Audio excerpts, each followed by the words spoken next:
Well, let's talk more about that attack. I'm joined by Riccardo Dugulin in Brussels. He's a senior analyst with Drum Cusack Group. That's a business risk management company specialising in security threats. Good to have you with us, Riccardo. So what do you make of this attack? Does it have the hallmarks of a Daesh attack? Because originally Germany was saying that it didn't, but now this Tunisian suspect seems to have links to Daesh groups. So we need to keep in mind that the Islamic State, ISIS, have been trying to expand their reach into Germany for quite some time now.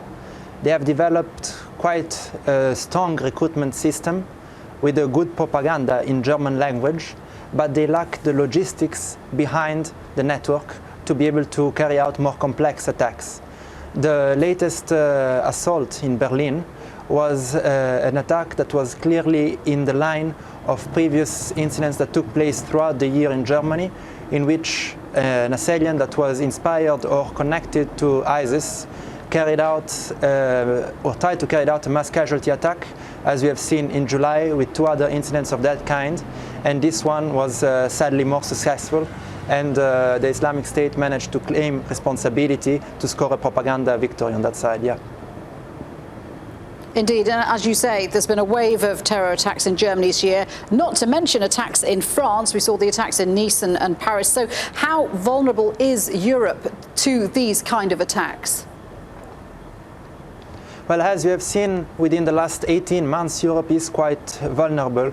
France and Belgium remain among the top countries within the Islamic State agenda and the European agenda.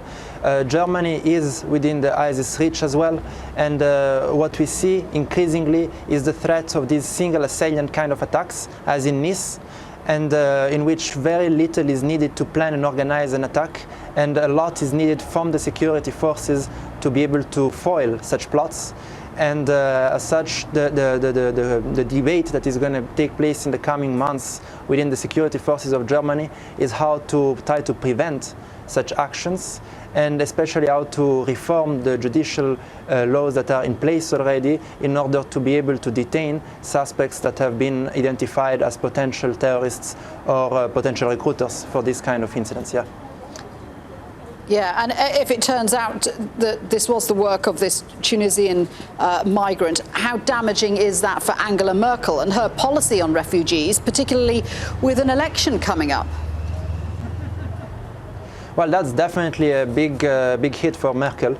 As we have seen within the last months, since July, she has been heavily criticized for the issues that are linked to the security questions in Germany, especially because of the questions that are being raised concerning potential terrorists infiltrating migrants and refugees waves in Germany. Of course, opposition parties, especially the AfD, are trying to take credit for this kind of opposition to Merkel's policy, and this latest attack will obviously have a heavy toll on her policy. It's unlikely that Germany will substantially change its policy within the next 6 to 7 months, but the overall posture of Germany has been questioned, and what comes next will be a difficult political task for Merkel, and especially within the European context. As we have seen, political parties in France, in the Netherlands, are trying to benefit from this kind of security scare, and these attacks are playing into the wider discourse that security should be tightened, and there should be higher restrictions concerning the arrival of migrants and refugee seekers.